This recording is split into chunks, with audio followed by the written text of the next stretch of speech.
अस्सलाम वालेकुम नाजरीन, आप देख रहे हैं नया पाकिस्तान और मैं हूं शहजाद इकबाल। अमेरिका और इसराइल ने ईरान के खिलाफ जंग के नवे रोज इस जंग को नए खौफनाक फेज में दाखिल कर दिया है, जहां इब्तदाई तौर पर ईरान की फौजी तनसीबात, सियासी मराकज और शहरी इलाकों को निशाना बनाने के बाद अब ईरान की तेल की तनसीबात को बड़े पैमाने पर निशाना बनाया जा रहा है, जिसने न सिर्फ खित्ते में तेल की सनत मुतासर होने के खदशात में इजाफा कर दिया है, बल्कि खुद ईरान में भी अवाम को तेल की फराहमी के निज़ाम में बड़ी डिस्ट्रप्शन रिपोर्ट हो रही हैं।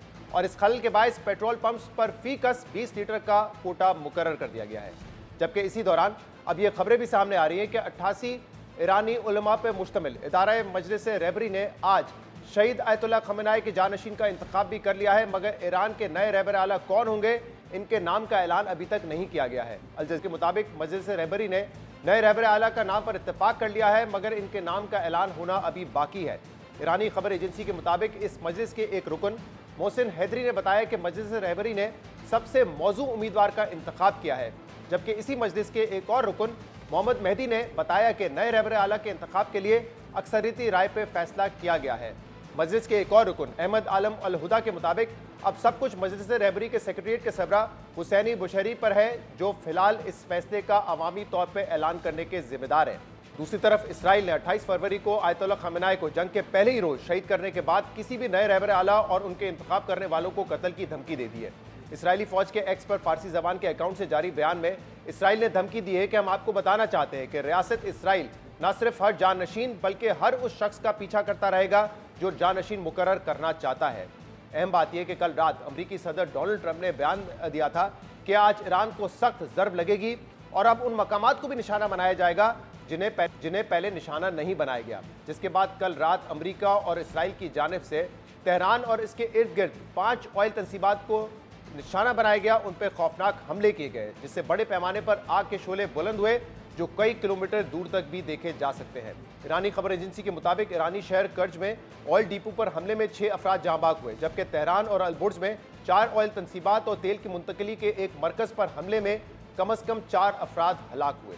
ये कहा जा रहा है कि कल रात इसराइली और अमरीकी हमलों का निशाना बनने वाले ये ऑयल टैंकर्स कई घंटे गुजरने के बावजूद जलते रहे, जबकि इस वक्त भी तेहरान के बड़े हिस्सों पर घना धुआं छाया हुआ है। और आज जब तेहरान में बादल बरसे तो बारिश की बूंदों में तेल के कतरे भी साथ बरसे। इस हवाले से तेहरान में मौजूद CNN के सहाफ़ी की रिपोर्ट देखिए।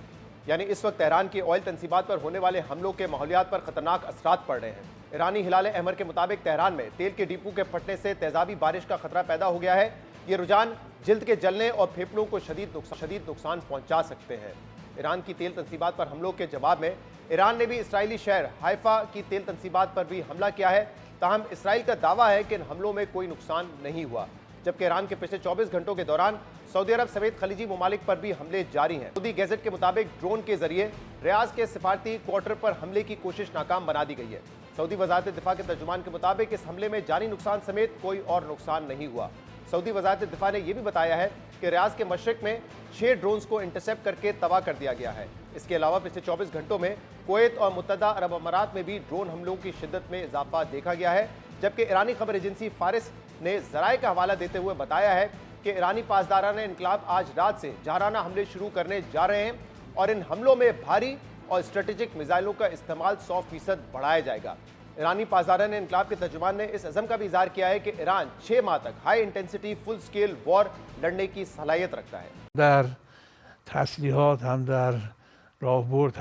असलहे के लिहाज से चाहे वो हिकमत अमली हो या जंगी तदाबीर, भारी मिज़ाइलों, बैलिस्टिक मिज़ाइलों, क्रूज़ मिज़ाइलों, मुख्तलिफ ड्रोन्स और हमला आवर बहरी जहाज़ों के हथियारों का ज़ख़ीरा मुकम्मल और तवील जंग के लिए मुनासिब तौर पर तैयार किया गया है। इस्लामी जमहूरिया ईरान की ताकतवर मुसल्लह अफवाज मौजूदा रफ्तार के मुताबिक कम अज़ कम 6 माह तक जारी रहने वाली शदीद नौयत की मुकम्मल जंग के लिए मुकम्मल तौर पर तैयार है। अब तक जो मिसाइल हमने इस्तेमाल किए हैं वो ज़्यादातर पहली और दूसरी नस्ल के मिसाइल हैं। ये बुनियादी तौर पर सन 2012 और 13 में तैयार किए गए थे। दर हकीकत हमने पिछले 10 बरसों में तैयार किए गए मिसाइलों को बिल्कुल इस्तेमाल नहीं किया, हालांकि हालिया बरसों में इनकी पैदावार कई गुना बढ़ चुकी है। 12 रोज़ा जंग और रमज़ान जंग के दरमियान के अरसे में मिसाइलों की इतनी मकदार तैयार की गई जो कई बरसों की पैदावार के बराबर है। इसके अलावा ईरान की सुप्रीम नेशनल सिक्योरिटी काउंसिल के सेक्रेटरी और ईरान की ताकतवर शख्सियात में से एक अली लारिजानी ने अमरीकी सदर को धमकी दी है कि हम डोनाल्ड ट्रंप को इतनी आसानी से जाने नहीं देंगे, ट्रंप को कीमत चुकाना होगी। ट्रंप ने हमारे रहबर और लोगों को शहीद किया है, ये सादा मामला नहीं है। जब तक इसका बिल्कुल उसी तरह जवाब नहीं दे देंगे तब तक इस मामले को जाने नहीं देंगे। अली लारिजानी ने यह दावा भी किया है कि ईरान ने कई अमरीकी फौजियों को गिरफ्तार कर लिया है जिन्हें अमरीका जंग में हलाक जाहिर कर रहा है। उन्होंने खित्ते के ममालिक पर जोर देते हुए कहा कि ये ममालिक अमरीका को अपनी सरजमीन ईरान के खिलाफ इस्तेमाल करने से रोकें, वरना ईरान खुद उसका रास्ता रोकने पर मजबूर होगा। अली लारिजानी ने एक इंटरव्यू में यह भी कहा कि अमरीका ईरान में भी वेनेजुएला जैसा मंजरनामा दोहराना चाहता था, लेकिन अमरीका के अंदाजे गलत साबित हुए और अब वो खुद इस सूरत-ए-हाल में बुरी तरह फंस चुका है। अली लारिजानी की अमरीकी सदर को धमकी और खलीजी ममालिक को तंबीह अहम मामला है, क्योंकि उनके जहराना बयानात ऐसे वक्त में सामने आए हैं कि जब ईरानी सदर मसूद पेज़ेश्कियान के खलीजी ममालिक से माज़रत के बयान ने ईरान की क़यादत और सियासी हलकों में मौजूद दरार को वाज़े कर दिया है।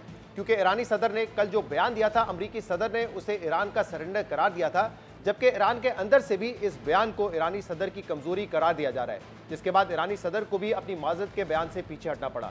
ईरानी सदर के इस बयान पर सख्तगिरी समझे जाने वाले रुकने रसाई ने सदर को मुखातिब करते हुए कहा कि आपका मौक़िफ़ गैर पेशेवराना, कमज़ोर और नाकाबिले कबूल है। रॉयटर्स के मुताबिक ईरानी क़यादत के करीबी ज़राए ने बताया कि अमरीकी और इसराइली हमलों में आला शख्सियात की शहादत के बाद जिंदा बच जाने वाले रहनुमाओं के दरमियान तनाव बढ़ने लगा है।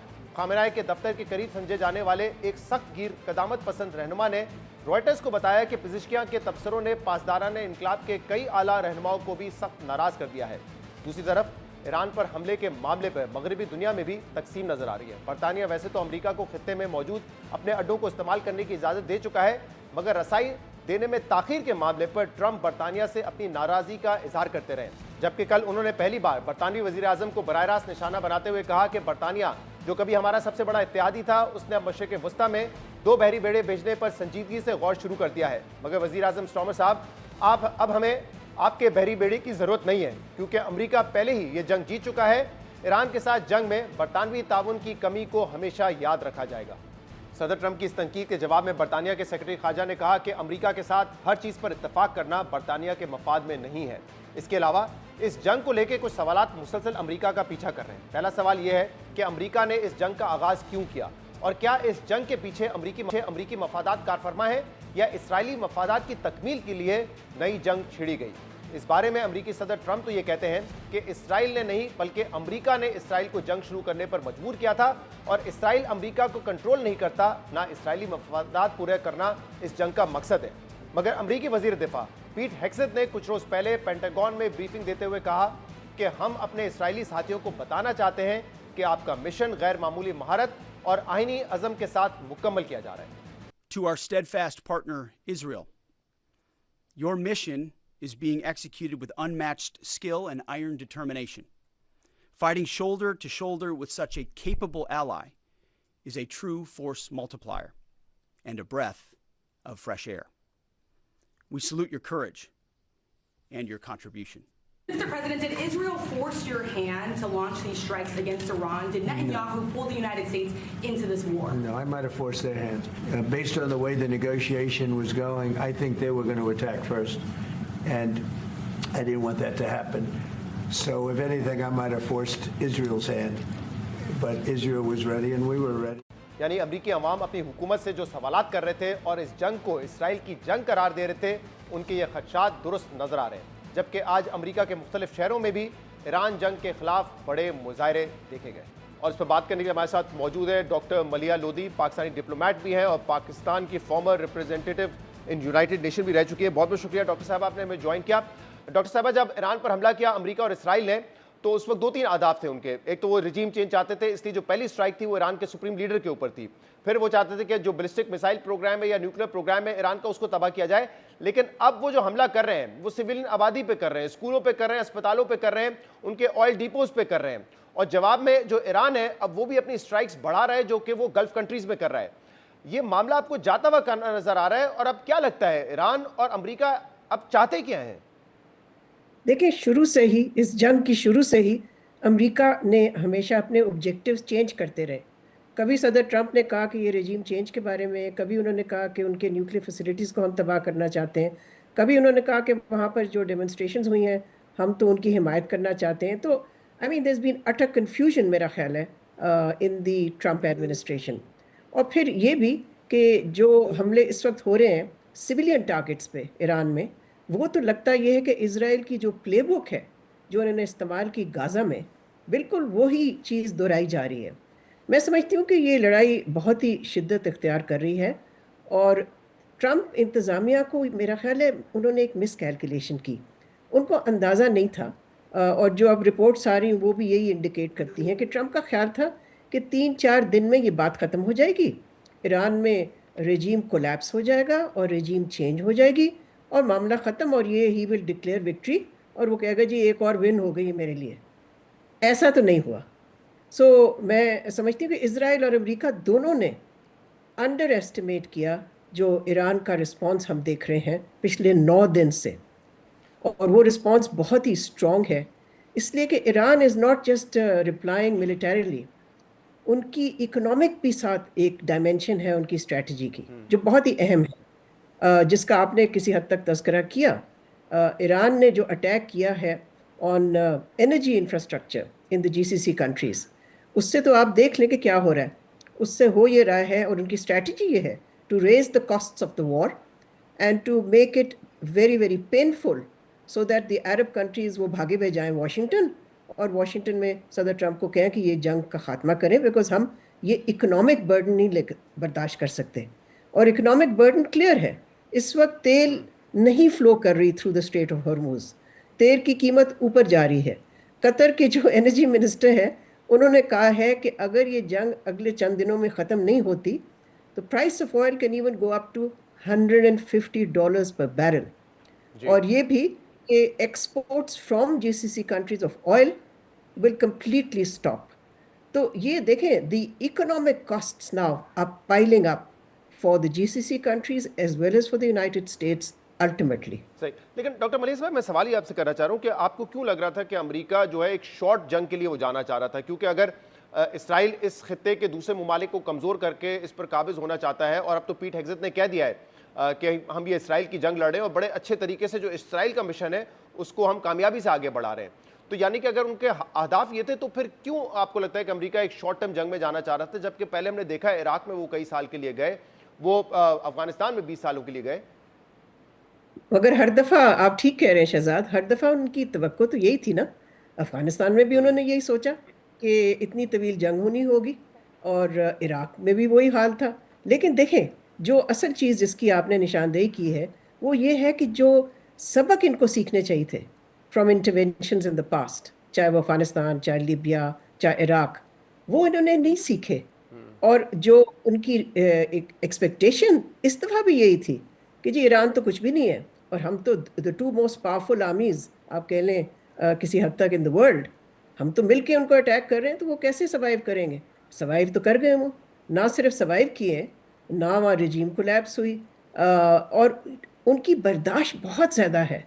देखिए, ईरान ने पिछले कितने डेकेड से सामना किया है, उनके अवाम ने सैंक्शंस को, एम्बागोज़ को, मुश्किलात को, प्रेशर को, तो इनको मेरा ख्याल अंदाज़ा नहीं था। फिर मैं समझती हूँ कि एक चीज़ जो हमेशा इन्होंने हिस्टोरिकली अंडर एस्टिमेट की अगेन, वो है पावर ऑफ नेशनलिज्म। इनका ख्याल है कि और मुल्कों में कोई नेशनलिस्ट सेंटिमेंट नहीं है।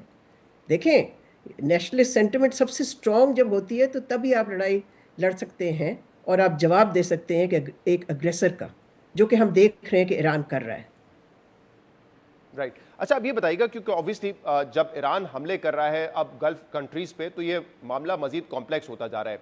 और ईरान के प्रेसिडेंट ने कल उनकी तरफ से एक इंटरव्यू में बयान सामने आया और उन्होंने बताया कि उन्होंने अपॉलॉजी भी की जो उन्होंने हमले किए हैं गल्फ कंट्रीज़ पे, साथ में ये भी कहा कि अगर अब वहाँ से हमले नहीं होंगे तो हम हमले नहीं करेंगे। लेकिन कल भी हमने देखा, रात भर हमने देखा कि हमले होते रहे गल्फ कंट्रीज़ पे, और ऐसा लगता है कि ईरान में भी इंटरनली इस पर 2 पॉइंट ऑफ व्यू है, क्योंकि जो अली लारजानी है वो शायद एक हार्ड स्टांस रखते हैं कि नहीं, जंग के दौरान हमें इस तरह की बात नहीं करनी चाहिए, और फिर हमने हमले भी देखे।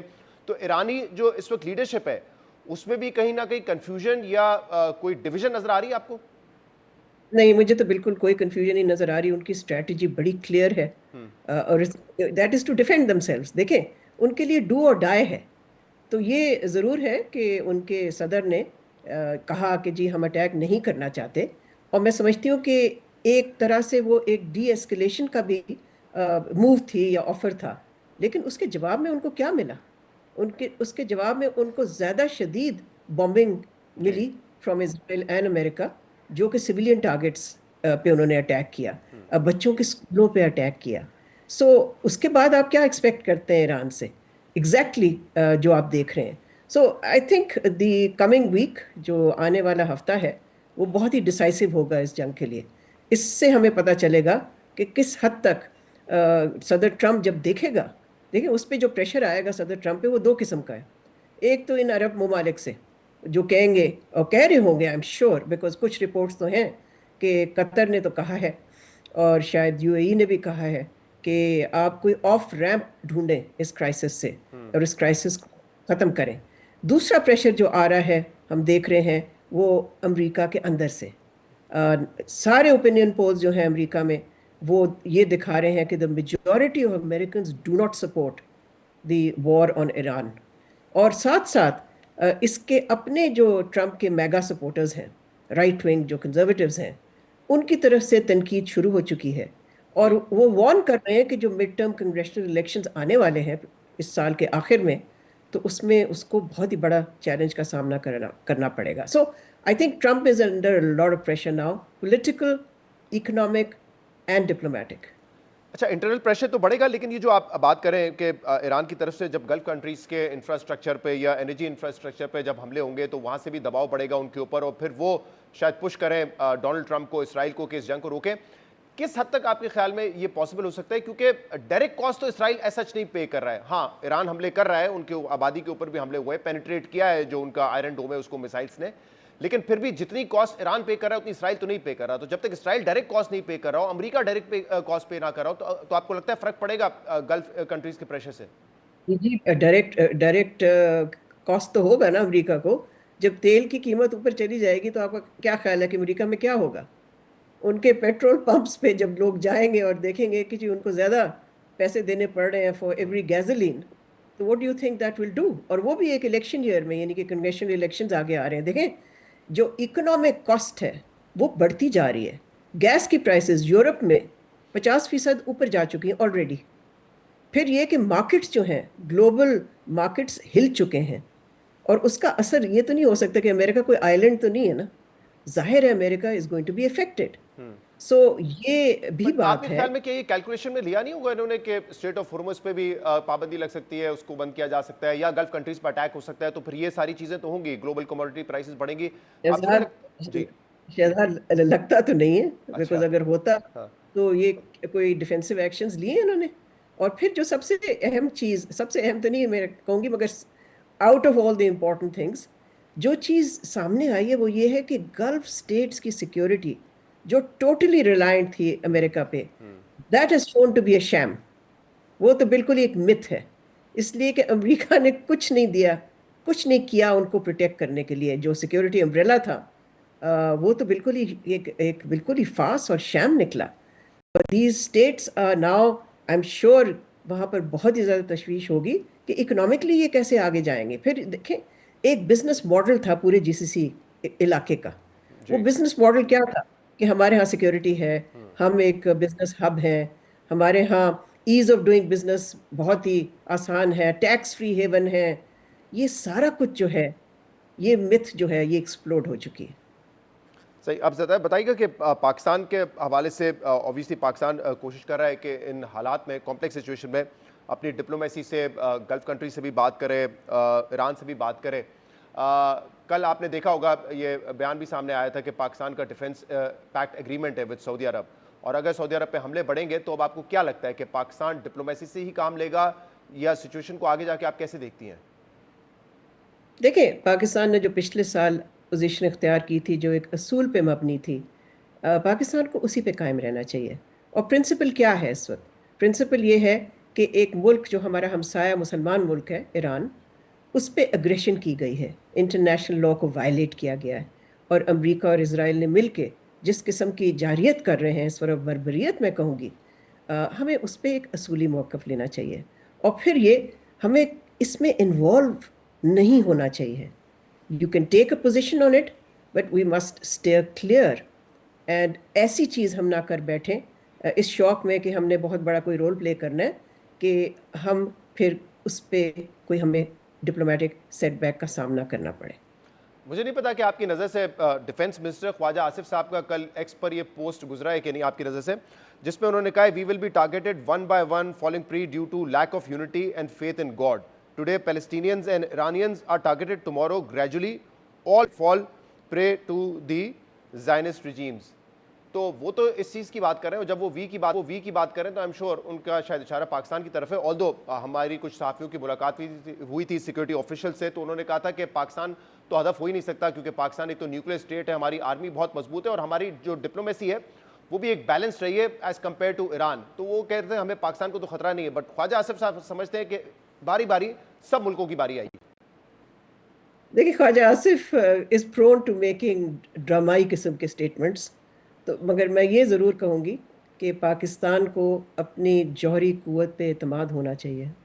वी शुड हैव कॉन्फिडेंस कि हमारी जो डिफेंस कैपेबिलिटी है वो स्ट्रेटिजिक है, स्ट्रॉन्ग है और वो डिटर कर सकती है।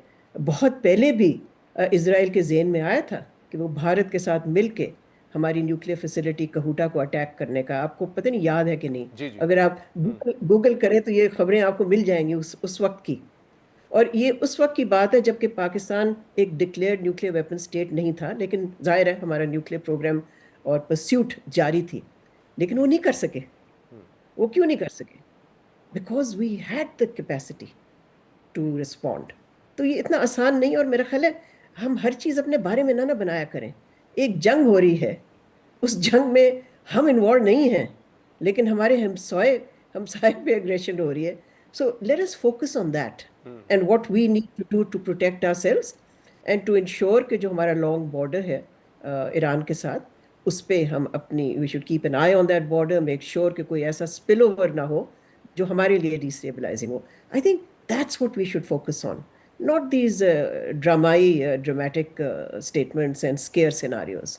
बहुत बहुत शुक्रिया डॉक्टर मलिया लोधी साहब हमारे साथ मौजूद। प्रोग्राम में ब्रेक शामिल करते हैं, मजीद बात करेंगे इससे बाद।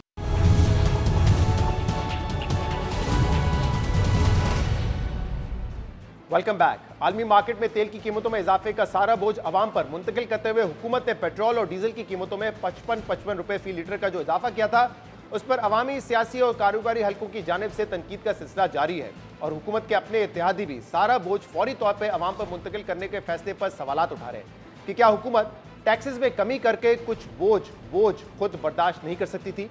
पीपल्स पार्टी की रहनुमा शमीला फारूकी ने हुकूमती फैसलों पर तनकीद करते हुए एक्स पर लिखा कि सवाल यह है कि क्या मुश्किल फैसलों का सारा बोझ फौरी अवाम पर मुंतकिल करना जरूरी है, जबकि शाजिया मरी ने हुकूमत से कीमतों में इजाफा फौरी वापस लेने का मुतालबा किया है। इसके अलावा साबिक वजीर खजाना डॉक्टर मिफ्ता इस्माइल ने एक्स पर लिखा कि हुकूमत ने अवाम की बजाय ऑयल कंपनीज को फायदा दिया है। इसी तरह कारोबारी तबके ने सवाल उठाया कि 28 दिन के स्टॉक की मौजूदगी में कीमतों में इजाफा समझ से बालातर है।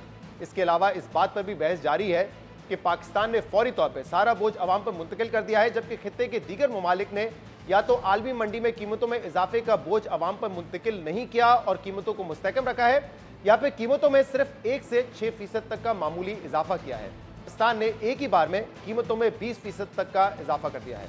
अब तक भारत ने पेट्रोलियम मसनूआत की कीमतों में कोई इजाफा नहीं किया है। बांग्लादेश ने पेट्रोलियम मसनूआत की कीमतों में 4% इजाफा किया है, जो 5% के बराबर है। इसी तरह श्रीलंका, जो पाकिस्तान की तरह IMF प्रोग्राम में है, उसने कीमतों में 1.37% का इजाफा किया है, जबकि दिलचस्प बात यह है कि अफगानिस्तान ने आलमी मार्केट में कीमतों में इजाफे के बावजूद पेट्रोलियम मसनूआत की कीमतों में कोई इजाफा नहीं किया है। इसके अलावा इस बात पर भी तनकीद हो रही है कि हुकूमत ने आम आदमी पर तो बोझ डाल दिया है, लेकिन हुकूमत खुद टैक्सेस में कमी करके कुछ बोझ खुद बर्दाश्त क्यों नहीं कर रही है। इस हवाले से कल जब हमने अपने प्रोग्राम में वजीर खजाना के मुशीर खुर्रम शहजाद से सवाल किया तो उन्होंने क्या जवाब दिया, देखिए। क्या आपके पास फिजिकल स्पेस नहीं थी इसलिए लेवी कम नहीं की, या IMF के प्रेशर की वजह से कम नहीं की? वरना आमतौर पे माजी में ये हुआ है कि लेवी को एडजस्ट करके कुछ एब्जॉर्ब करती रही है हुकूमत। देखिए, एक तो आपने लेवी में चेंजेस देखी होंगी कि पेट्रोल डीजल में एडजस्टमेंट की है, 20 रुपए बढ़ा दी, 20 रुपए कम कर दी, चलो वो तो बराबर ही हो गया ना। बिल्कुल। और दूसरी जगह पे अगर आप लेवीज देखें वो भी एडजस्टमेंट्स हुई हैं, लेकिन देखें अभी तो शुरुआत है ना। मिसाल के तौर पर आगे जाते हुए अगर आप गवर्नमेंट को लगता है कि जी आगे जाते हुए प्राइसेस नीचे आ ही नहीं रही, तो डेफिनेटली कहीं ना कोई कंसिडरेशन हो सकती है। लेकिन इस पॉइंट पर यह कमिट करना कि जी अभी जो है आप लेवी आदि कर दें, आगे जाके आपको प्राइसेस और डबल हो गई, अल्लाह ना करे वॉर जो चलती रही, तो फिर आप क्या करेंगे? खुर्रम शहजाद लेवी कम ना करने की वजूहात बता रहे थे। अहम बात यह कि मुश्किल फैसलों की जब भी बात होती है तो अवाम पर फौरी बोझ डाल दिया जाता है, लेकिन वो मुश्किल फैसले जिनके असरात वुज़रा, ब्यूरोक्रेट्स और आला अफसरान पर पड़ते हैं वो नहीं लिए जाते। हुकूमत पिछले 2 साल से अखराजात में कटौती और किफायत के दावे कर रही है, लेकिन अखराजात में कमी तो दूर की बात है, पिछले 2 सालों में हुकूमती अखराजात में इजाफा हुआ है। 2024 के बजट में वफाकी हुकूमत के अखराजात में 839 अरब रुपए मुख्तस किए गए थे, जबकि 2025 के बजट में अखराजात बढ़कर 971 अरब रुपए रखे गए। इसके अलावा हुकूमती शाना अखराजात की मिसाल हाल में ही पंजाब में देखने में आई है, जहां पहले यह खबर सामने आई में 11 अरब रुपए का एक लग्जरी जहाज खरीदा गया है, और फिर यह खबर सामने आई कि पंजाब में वुज़रा और सरकारी अफसरान के लिए 1 अरब 14 करोड़ रुपए मालियत की 108 नई गाड़ियां खरीदने पर गौर किया जा रहा है। इसके अलावा यह खबर भी सामने आई कि पंजाब ने रिवाइज मोटर ट्रांसपोर्ट पॉलिसी जारी की है, जिसके तहत सूबे के चीफ सेक्रेटरी और आईजी 4700 सीसी, 2800 सीसी और 1800 सीसी की 3 गाड़ियां रखने के मिजाज होंगे। छोटी दोनों गाड़ियों को 800 लीटर पेट्रोल माहाना दिया जाएगा, जबकि 4700 सीसी गाड़ी को अनलिमिटेड पेट्रोल दस्तयाब होगा। इसके अलावा ग्रेड 20 से 22 के दीगर अफसरान की गाड़ियां और पेट्रोल इसके अलावा है। इसी तरह वफाकी हुकूमत और सूबाई हुकूमतें अपने अफसरान को हजारों लीटर मुफ्त पेट्रोल देती हैं, और इसमें किसी किस्म की कटौती का कोई अलामती फैसला भी सामने नहीं आया है। यानी एक आम आदमी पेट्रोल पर 55 रुपए इजाफा खुद अपने लिए अदा करेगा और इन अफसरान के लिए भी अदा करेगा।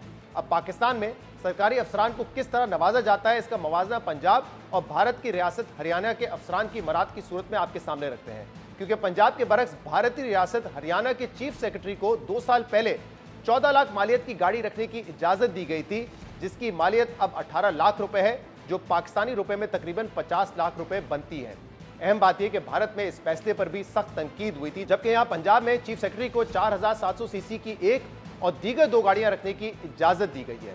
अवाम पर बोझ मुंतकिल करने की हुकूमती फैसले पर तनकीद का सिलसिला जारी है, और अब वज़ीर आज़म ने 48 घंटों में इजलास तलब किया है और हुकाम को हिदायत की है कि अवाम पर बोझ कम करने के लिए इक्तसादी ग्रोथ, बचत और किफ़ायत शारी की काबिल अमल तजावीज़ सामने लाई जाए। अहम बात यह कि इससे पहले भी जब 2022 में पीडीएम हुकूमत ने पेट्रोलियम मसनूआत की कीमतों में बेहद इजाफा किया था, तो अवाम को ऐसे ही इकदाम का दिलासा दिया गया था और यह तजवीज़ दी गई थी कि हुकूमत अमीर तबके को महंगा पेट्रोल बेचेगी और मोटरसाइकिल रखने वाले आम लोगों को सस्ता पेट्रोल दिया जाएगा। लेकिन फिर हुकूमत ने इस बारे में कुछ नहीं किया, इसलिए देखना होगा कि हुकूमत इस बार इन तजावीज़ पर कितना अमल करती है।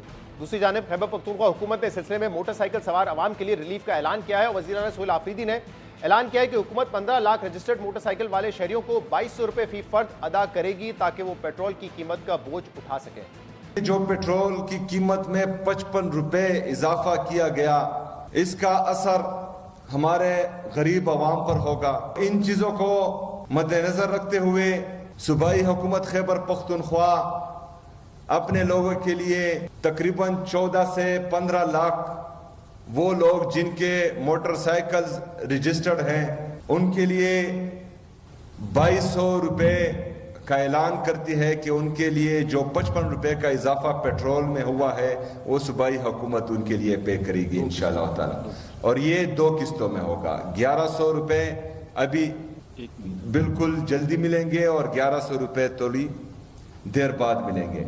प्रोग्राम में एक ब्रेक शामिल करते हैं, मजीद बात करेंगे। Stay with us.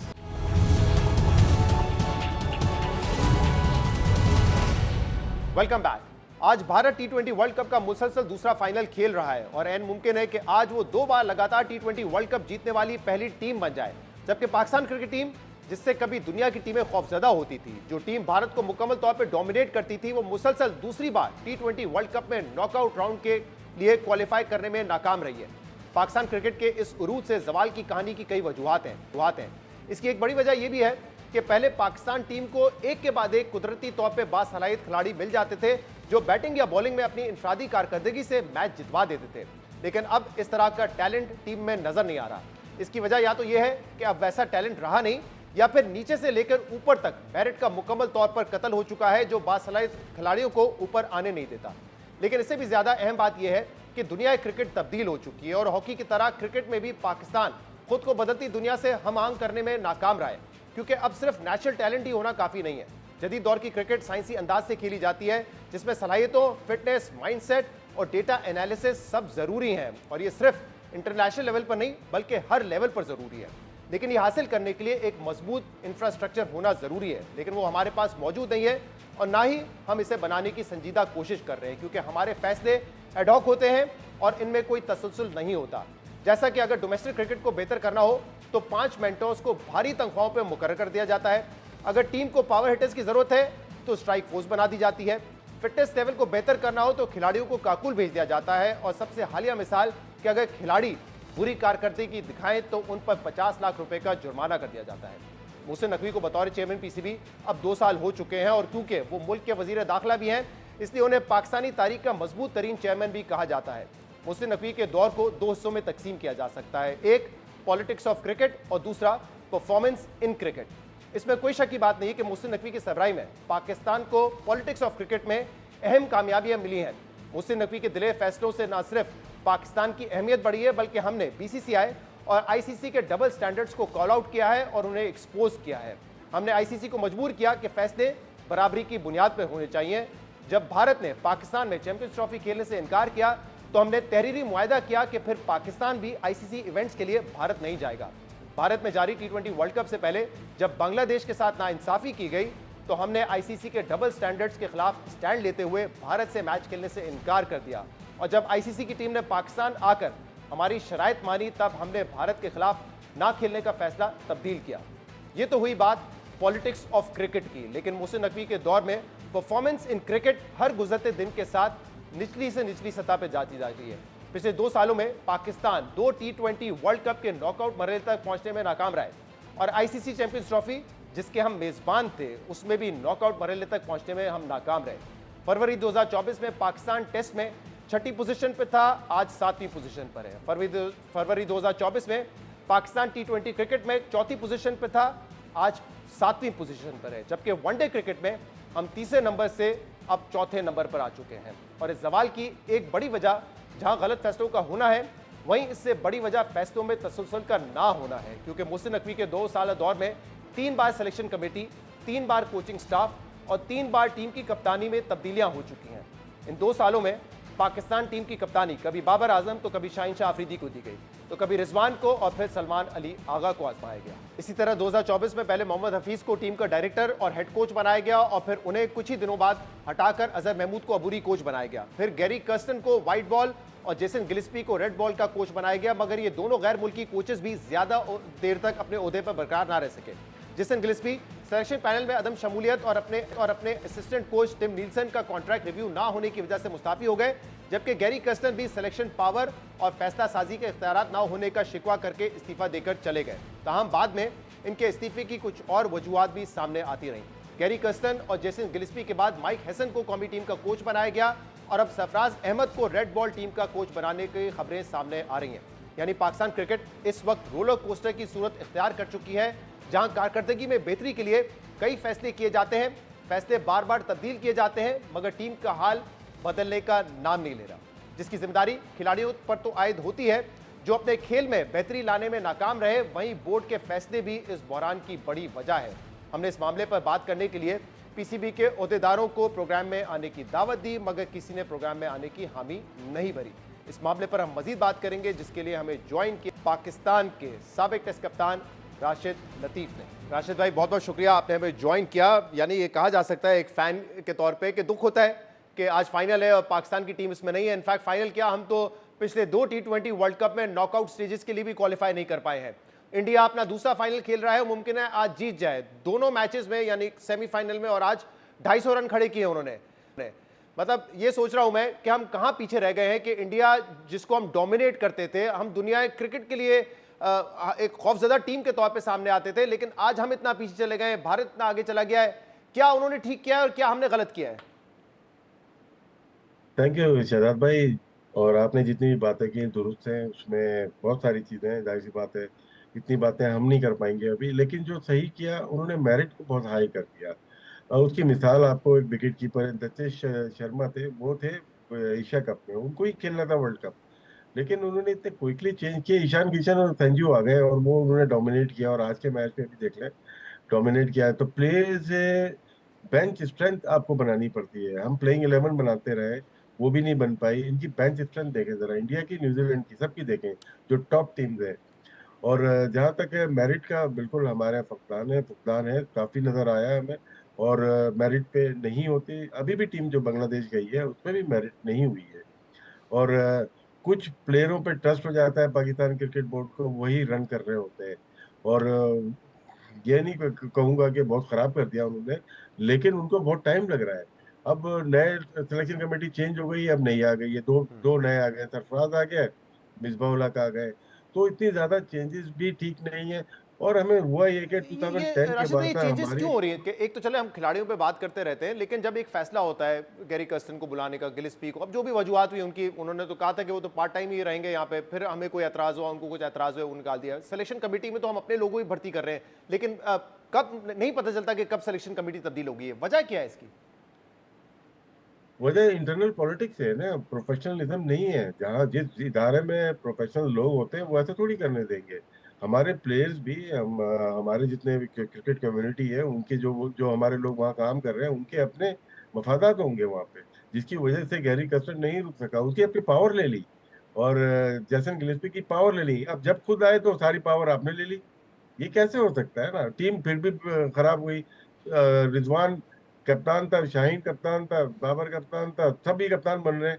आप एक को कप्तान बना लो, जो भी फॉर्मेट है। शाहीन वहां पे शान मसूद भी कप्तान बने। तो बहुत सारी चीजें हुई। चले शुरू की 6 महीने में अगर आए हैं, मुश्किल हो जाती है नकवी साहब, लेकिन उसके बाद उनको समझ जाना चाहिए कि हमारे पास हमें किस तरह से करना है। क्या वहाब रियाज पे हमें ट्रस्ट ज्यादा करना है, क्या हमें आकिब जावेद पे ट्रस्ट करना है, मिसबा उल हक सरफराज पे ट्रस्ट करना है? हम किस तरह से की ब्रांड ऑफ क्रिकेट खेल रहे हैं? हमारा ना जो जो हमारी अटैकिंग मोड की क्रिकेट थी, अटैक खेला करते थे हम लोग एक जमाने में, वो हमसे चली गई। इवन T20 में भी हमारे पास अटैकिंग ही प्लेयर नहीं होता, क्योंकि जिस ब्रांड की क्रिकेट हम देखी हमने, और वही हमारे बच्चे खेल रहे हैं। मेरे ख्याल से उसको चेंज करना पड़ेगा। और आपने बात की 250 इंडिया वो इस ब्रांड की क्रिकेट खेल रहा है। T20 की टॉप 3 आपके ऐसे होने चाहिए कि मजा ही आ जाए। न्यूजीलैंड की देखे, फिन एलन, सैफर्ट और रविंद्र है। यहाँ पे देखे ईशान किशन, अभिषेक और संजू है। तो 3 प्लेयरों पे होता है। तो ये साइकी हमारे कोच को समझ में नहीं आई। हम रोकने वालों को ऊपर भेज देते हैं, और मारने वाले तो है ही नहीं हमारे पास। तो ये सिर्फ T20 की बात कर रहा हूँ। राशिद साहब, हमने अपने इंट्रोडक्शन में ये भी बात की कि एक जमाना था पाकिस्तान के पास, हमें नजर आता था कि एक से एक सुप्रीमली नेचुरली टैलेंटेड प्लेयर मिल जाता था। डोमेस्टिक बहुत कम खेली होती थी, टीम में आ जाते थे। वसीम अकरम की मिसाल, वकार यूनुस और कई ऐसे खिलाड़ी हमने देखे। इंजमाम उल हक बहुत ज्यादा क्रिकेट नहीं खेली, लेकिन आके परफॉर्म किया। अब आपको लगता है कि क्रिकेट वाकई तब्दील हो गई है और सिर्फ नेचुरल टैलेंट की जरूरत नहीं है, आपको बाकायदा साइंटिफिक अंदाज में एक प्रोसेस के जरिए प्लेयर्स को बनाना पड़ता है, उनकी सलाहियतों को बेहतर करना पड़ता है, जिसमें डेटा भी है, जिसमें फिटनेस भी है, माइंडसेट भी है, ये तमाम चीजें हैं उसमें। साइंटिफिक वे में हम तो गए ही नहीं। दुनिया तो 10 साल पहले साइंटिफिक वे में जा चुकी है। आप डेटा की बात कर रहे हैं, आप बायोमैकेनिक्स की बात करते हैं, आपके जो रिहैब की बात करते हैं, तो सारी अब मशीनरी के ऊपर है। आपकी जो ट्रेनिंग है वो आपकी बहुत बहुत कैलकुलेटेड हो गई है। हम तो बहुत दूर हैं। हम तो बिल्कुल मैनुअल के ऊपर है, नेकेड आई के ऊपर कोचिंग हो रही है। दुनिया में टॉप 5-6 कंट्री है, नेकेड आई पे कोचिंग नहीं करते, वो साइंटिफिक वे में जा चुके हैं। और एक एक बॉल को एक एक राविये से वो देख के उसको उस पर वर्क करते हैं, अपने प्लेयर को चेंज करते हैं। देखिए बहुत सारे संजू सैमसन पे काम नहीं हुआ होगा क्या? वो फ्लॉप जा रहा था। अभिषेक पे काम नहीं हुआ होगा, फ्लॉप जा रहा था। तो अचानक से थोड़ी सही हो जाता है। उनको दिखाया जाता है कि इस तरह से सही होना। मेरे ख्याल से हमें और बेहतर होना पड़ेगा, मेरिट हाई करनी पड़ेगी। और शॉर्ट कट जो क्रिकेट में आ रहे हैं ना, हर कोई तो इंटरनेशनल प्लेयर बन जा रहा है। 3 मैच खेलो, 4 मैच खेलो, इंटरनेशनल प्लेयर बन जाता है। पहले जो आप नाम ले रहे हैं, वसीम अख्तर या शोएब अख्तर या जो भी फास्ट बॉलर थे, बैट्समैन थे, पूरा प्रोसेस एक होता था। वसीम अकरम नेचुरल थे, वो डायरेक्ट आए थे, लेकिन बाकी तो सब प्रोसेस से हो क्या है। मैं देख रहा था इंजमाम 40 फर्स्ट क्लास या 35 फर्स्ट क्लास खेलने के बाद वो आए थे। इसका मतलब 4 सीजन खेल लिए थे, एक PSL या 2 छक्कों के बाद वो टीम में थोड़ी आ गए थे। वो प्रोसेस खत्म हो गया है, वो सिलेक्शन कमेटी खत्म हो गई। अब हमारे पास सिलेक्शन कमेटी बहुत हैवी वेट है। एक के 77 टेस्ट है, एक के 75 टेस्ट है, एक के 54, एक के 22। उस जमाने में सल्लू भाई के 4 टेस्ट मैच होते थे, अजहर खान होते थे, वो सिलेक्ट करते थे, और वो हर ग्राउंड पे जाके सिलेक्ट करते थे, और वो बेहतरीन सिलेक्शन कमेटी होती थी। मेरे ख्याल से यानी हिसाब किताब उलट हो गया। पहले सिलेक्शन कमेटी में जो लोग होते थे उन्होंने कम मैचेस खेले होते थे, लेकिन जिनको वो चूज करते थे उन्होंने ज्यादा खेले होते थे। अब ये है कि जो सिलेक्शन कमेटी में उन्होंने ज्यादा मैचेस खेले, लेकिन वो उन लोगों को सिलेक्ट करें जिन्होंने बहुत कम मैचेस खेले। दिलचस्प। जी ऐसे ही है। चले, बहुत बहुत शुक्रिया राशिद भाई, आपने हमें ज्वाइन किया। आज के प्रोग्राम में इतना ही। शो से इजाजत दीजिए। अल्लाह हाफिज।